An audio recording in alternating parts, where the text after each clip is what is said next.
Huli-huli sa CCTV ang pag-hold up sa isang sanglaan sa Lucena, Quezon. Milyon-milyong pisong halaga ng mga alahas at gadgets ang nalimas ng mga suspect. Balita hatid ni Micaela Papa.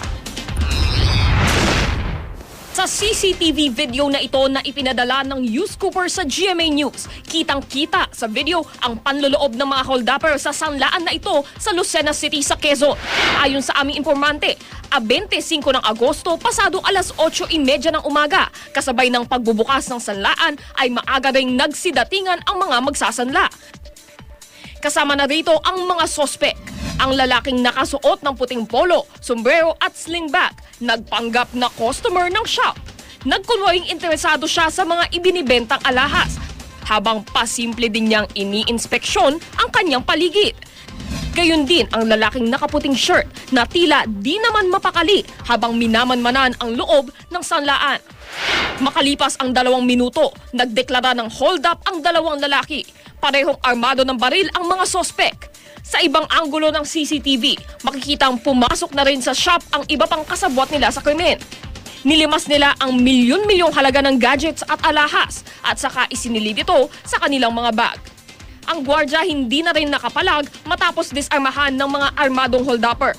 Bagamat nabuksan ang alarm ng shop, masyadong mabilis ang pangyayari at nagawang makatakas ng mga sospek sakay ng motorsiklo bago pa makarating ang mga pulis. Ipinakita namin ang video na ito sa Philippine National Police at anila marahil ay matagal nang minamatyagan ng mga sospek ang lugar. Dahil base sa video, kalkulado na raw nila ang kanilang mga igagalaw. Ito, very classic yung modus operandi. So napag-aralan na nila yan na may mga nakadisplay doon ng mga jewelries na pwede nilang kuhanin. Then, early morning kasi karaniwan hindi pa ganun kadami ang tao. Kaya payo ng PNP, Baka pwede nilang pag-aralan yung posibilidad ng body-body system sa kanilang mga security guards. Iba yung deployment ng security guard sa labas, iba yung deployment ng security guard sa loob. At yun, nagkakakitaan. Ibig sabihin, pag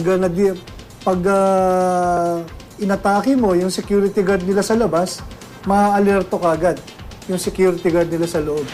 sa ngayon pinaghahanap na ng pulisya ang mga sospek. Micaela Papa, GMA News.